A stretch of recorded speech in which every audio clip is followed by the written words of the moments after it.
This is passage 3 of the written language portion of the April 2018 SAT. We're going to start with number 23 here.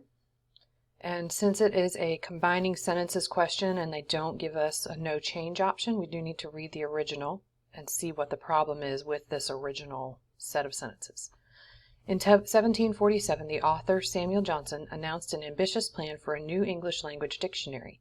He did so with the encouragement of a group of London booksellers. This is the part that we don't need. We want to get rid of the repetition of he did so and just add on the fact that he did this with the encouragement of a group of London booksellers, but we can smash the two sentences together and reduce those words. All right, A is incorrect here because it makes it seem like the two statements, he announced an ambitious plan for a new dictionary and was encouraged by a group of London booksellers. It makes it seem like those have equal weight as far as the topic of the paragraph, but that is not true because there is nothing else in the paragraph about encouragement from the booksellers. B is incorrect because it's got this parenthetical here that if we skipped over it, as you can, you would end up saying Johnson was encouraged by a group of London booksellers. Well, that does not at all introduce the paragraph, which is about the dictionary. So we've put the important part of the sentence into this parenthetical, which makes it seem like it's less important. So that's what's wrong with that one. C is incorrect because it does not reduce the number of words in these two sentences. Even though it connects them with a semicolon, it gives us these extra, he was encouraged in this. So that doesn't shorten it at all. And so then there's no point for us changing it. Just because it's in one sentence officially hasn't made it better writing or more concise. So D is correct here. It's the opposite of B, where we put the less important information, encouraged by a group of London booksellers, into a parenthetical, so that if we needed to skip that, Johnson announced an ambitious plan for a new English language dictionary. And that gets across the main idea that we need to for this topic sentence. All right. For this one with 1755, the completed dictionary of the English language finally appeared in blank. Its release was every bit the publishing event that the writer and his backers had imagined. So this second part is also a complete sentence, and the first one is too. So A is incorrect because it's a comma connecting two complete sentences, and commas can't do that on their own. B might be correct because comma and can connect two complete sentences. So we'll just leave that and try to prove these others wrong. C is incorrect because saying as its release was every bit the publishing event that the writer and his backers had imagined. You put as if you're thinking that the phrase coming after as is going to explain something about how this happened, but the release being a publishing event does not explain how it appeared in 1755. So as is, it's suggesting a relationship between those two that does not exist. And you can't do with here because then you would say, finally appeared in 1755 with its release was every bit the publishing event. The was does not go there. You could have with its release being every bit the publishing event, but that is awkward, and like we have told you in the class, we try not to use being when we can. And since they don't even give us that option here, we're not going to choose that. 25. Along, okay, now we've got a pronoun here, and it's going to be ahead of the actual antecedent, even though antecedent means what comes before. So in this case, the word that the pronoun is referring to is coming after. So we've got to find it. A long, blank, laborious journey from planning to publication, however. So this is the introductory phrase that describes what? Johnson's dictionary. So the pronoun that goes with dictionary is singular, so it has to be an it.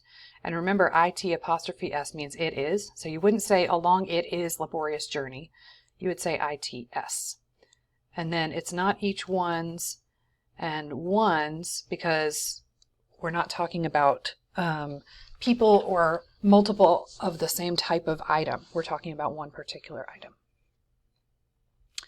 All right, number 26.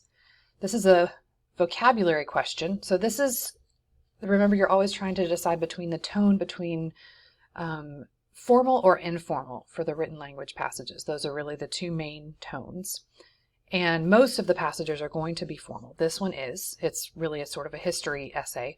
So words like hotshot, big name, or primo are really too casual. So we're going to go with foremost. That's the only one that fits the tone of this passage. Let's see, now we're going to look at 27. Johnson read through the works of hundreds of writers, marking the passages he viewed as exemplary. Now, skipping over that last word, which I only did just because the only one we know is going to be there is writers, but happening to skip over that makes it clear that we don't need another word right here. His marking the passages he views as exemplary makes no sense. This is what works. We've got this complete sentence, Johnson read through the works of hundreds of writers, comma, and then we have an afterthought, marking the passages he viewed as exemplary, just telling us more about how he worked through those. We couldn't do comma and with writers and here because there's no subject. It's just an afterthought. Remember, also ing verbs don't count as verbs for the sake of whether something is a complete phrase or not. And he's not reading through the works of writers by marking the passages. He's reading through them, and then this gives us some detail of what he's doing while he's reading. All right, which choice best introduces the topic of the paragraph? Got to finish the paragraph first. So let's look at 29. Which choice best sets up the quotation from Johnson later in the sentence? So here's the phrase here. When the dictionary was published in 1755, Johnson's preface did something, noting that no lexicographer, and here's his quote, shall imagine that his dictionary can embalm his language and secure it from corruption and decay. So lexicographer, as we'll learn up earlier in the paragraph, is a dictionary writer. And he's saying dictionary writers should not imagine that the dictionary can embalm his language. Now, to embalm something would mean to, what he says here, secure it from corruption and decay, or keep it the same. So we're trying to find something that would set up his statement about how dictionary writers can't assume that their dictionaries will keep the language the same. So we've got these four options. Johnson's preface acknowledged the inherent mutability of language. That means changeability. So that seems like it would work. B, bemoaned the low status of dictionary writers. No, nothing about dictionary writers' status. Explained how the writer determined which words to include. It does not do that in the quote. Stated that the quotations were carefully chosen for their style or subject matter. Also does not do that in the quote. So this is the correct answer. This one might be tricky because a lot of people might struggle with knowing what mutability means. But you can still choose that answer even if you don't know what mutability means, because you can prove these other ones wrong. You can say, well, this quote doesn't do any of these other things, which means I'm going to choose an answer that might have a word that I don't mean or that I don't know, but it still could make sense. Acknowledge this inherent something of language. And up here, it refers to changes in the way words were used by different writers. So this is talking about some aspect of language, even if you don't know what mutability means. And we continue talking about aspects of language down here. Okay, introducing the topic of the paragraph.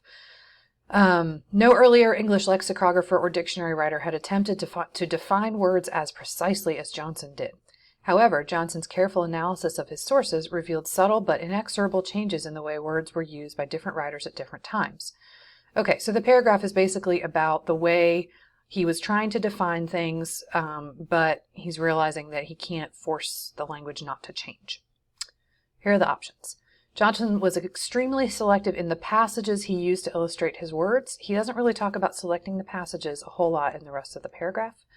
It is unknown precisely how much work Johnson's scribes did. No, nothing about Johnson's scribes elsewhere in the paragraph.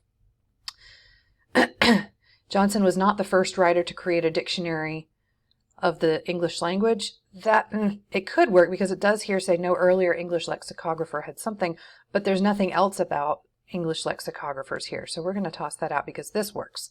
Next, which also worked well coming after, he then handed the books off to 6 scribes he had hired to copy out his chosen excerpts. Next, Johnson undertook the more difficult task of composing definitions. So when he's going down here in this part of the paragraph, it's talking about composing definitions, and that works. This recognition over here, that refers to the recognition that language changes, did not mean that Johnson had no opinions about how words should be used. On the contrary, Johnson blank the dictionary to promote words he favored and to protest words he disliked. All right, we've got a verb tense question here with just a bunch of different verb tense options. Excuse me. And we're going to have to match the tense up here. Had in the past no opinions about how words should be used. So we're going to do had and used. A is the correct answer. Because B, if we chose B, Johnson had used the dictionary to promote words he favored, that implies that he had once used the dictionary in this way, but then started doing something different. But there's nothing like that in the sentence. Will use, that's future tense when the rest of it is in past, and uses is present tense when the rest of it is in past. That doesn't work. All right, at point 31, the writer's considering adding the following sentence. When it was finished, Johnson's dictionary contained 42,773 words, which made it neither the longest nor the shortest dictionary of the 18th century. I'm jumping right toward no, we don't want that, because that's sort of a nothing sentence. It's not the longest, nor is it the shortest. And that's not really what's being talked about elsewhere in the passage. He's still talking about his comments on the different words. So do we want to choose no because it interrupts the discussion of how Johnson used his dictionary to affect the English language? That sounds good. Or no because it merely repeats information about Johnson's dictionary that appears earlier in the passage. Nope, there's nothing earlier in the passage about it being neither the longest or the shortest, so we know that's the correct answer, and we've already decided we're not keeping the sentence. Now we have a transition phrase here.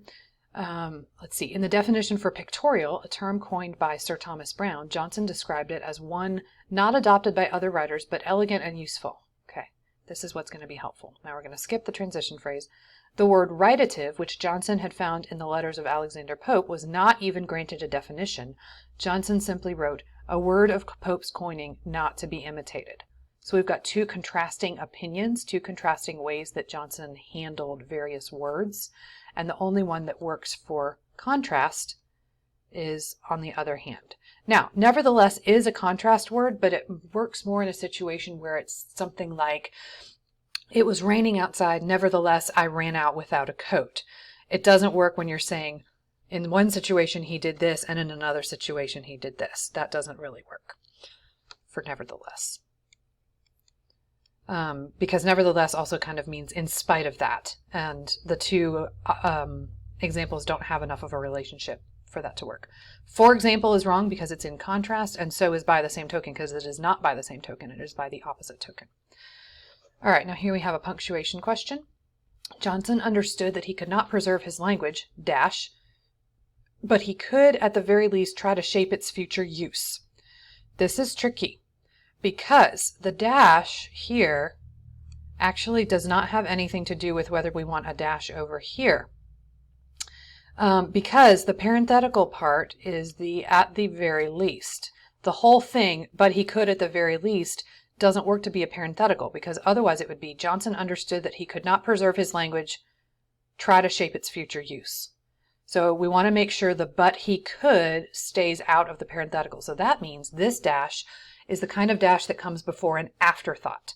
So Johnson understood that he could not preserve his language. That could be a complete sentence. And now we have this extra bit of information. But he could, parenthetical, try to shape its future. So what we need to do now is figure out which of these options give us the right way to frame a parenthetical. A is wrong because we've got dash on one side, comma on the other. Same with B, also wrong. C looks good, comma, comma. And D is wrong because you don't use a semicolon to frame a parenthetical. All right, that is the end of passage 3 on the Written Language 2018 test. This is passage 4 in the Written Language section on the April 2018 SAT. Let's look at number 34. This is a vocabulary question. So let's look at it in context. However, in recent years, several retailers have challenged this blank wisdom. Let's look up here actually, since we have something that says this, that means it's related to something that was said earlier, and so for us to understand it better, we do need to read the whole thing here. Many retailers rely on discount prices to attract customers, and these companies' executives and managers often assume that they must maintain low employee costs to preserve these discounts. Okay, so the wisdom that we're talking about, this some sort of wisdom, is maintaining low employee costs to preserve the discounts. So what kind of wisdom are we talking about here? Conventional, habitual, routine, or accustomed? Conventional is the word that is most often connected with a particular kind of wisdom. If it's sort of the accepted wisdom of the day, it's the conventional wisdom. So that's the word that fits here. However, in recent years, Several retailers have challenged this conventional wisdom, offering better than average wages and blank, while keeping costs down and performing well financially. So the words here, we just don't know the punctuation. Offering better than average wages and benefits. And they have done so while keeping costs down and performing well financially. Okay, so this right here, adding the out, they have done so, from there on is an afterthought. So having a comma there would be fine, because you can do comma afterthought, but we don't need this extra comma here. So that makes A incorrect, because we don't need commas unless they fit the main jobs that we have given them. Don't just throw commas in willy-nilly. To go into detail about why that's wrong, this is a subordinate clause. It's not one of the main subjects and verbs, but we do have a verb, and then they have done so, and we've got this phrase that describes how they have done so, which is while keeping costs down. And you don't want to separate a phrase describing a verb from a verb with a comma. You can't separate those. So we want to get rid of any of the commas that have, any of the answers that have commas after so, and we'll circle this one, because you can also put a dash before an afterthought, and we don't need commas in the rest of the phrase. So that's correct there. All right, another combining sentences question. Stores could increase their prices to make up for this expenditure. The additional cost to consumers, if they did so, would average 30 cents per shopping trip, hardly enough to keep most consumers away. So the problem for this is another one like we had earlier. If they did so, it's just repetitive. But we do need to make sure that we keep that if. If stores did this, they would average this 30 cents per shopping trip additional cost. So we need to keep the relationship between the two phrases, but we also need to get rid of unnecessary words. If stores increase their prices to make up for this expenditure, the additional cost to consumers would average 30 cents. That looks good. We're going to hold on to that and see if we can prove these others wrong. Increasing their prices to make up for this expenditure, stores could make an additional cost to consumers that would average 30 cents per shopping trip. Make an additional cost to consumers is odd wording. Stores don't make a cost to consumers. We don't really use that phrase in English. The additional cost to consumers to make up for this expenditure would be increased store prices so that they would average. That is super confused. What is the they here? Is it referring to store prices? Yes, it would increase store prices, but the words just don't match up with the rest of the sentence. If the additional cost to consumers made up for this expenditure by increasing store prices, no. The if here is not an asking if the additional cost would make up for the expenditure. It's saying if the stores do this, if the stores increase their prices, the additional cost to the consumer would be. So that's why A is correct. Okay, another technology question here. When Professor Zeynep Ton at the Massachusetts Institute of Technology compared two chains of warehouse club stores, one with better than average pay and benefits and another with lower employee wages, there is a comma, he or she found that the average number of sales per employee at the higher wage club was double, and we'll just keep going. We don't need to read the rest of this, but all we know is that this is a parenthetical and that there's a comma at the end here that we cannot change. So we can't have a dash at the beginning and a comma at the end, which means that the comma is the correct answer. And C and D are both incorrect, because if you put either a colon or a semicolon right here, that makes it seem like this is a complete sentence, but it's not, because it's really an introductory phrase. When this person compared these things, the subject and verb of the sentence are not until we all get all the way down here. He found. All right, now we're doing a comparative. He found that the average number of sales per employee at the higher wage club store was double. All right, what are we comparing here? We're comparing the number of sales per employee, but the main word that we're comparing is number. So it is what? Double the number, and then of sales is understood, at the lower wage club store. It is not double, the number of sales is not double the employees. The number of sales is not double the ones, because we're doubling the number, which is a singular thing. And we can't delete it because the number of sales per employee at the higher wage club store was double at the lower wage club store. That makes it a little bit confusing. Double what?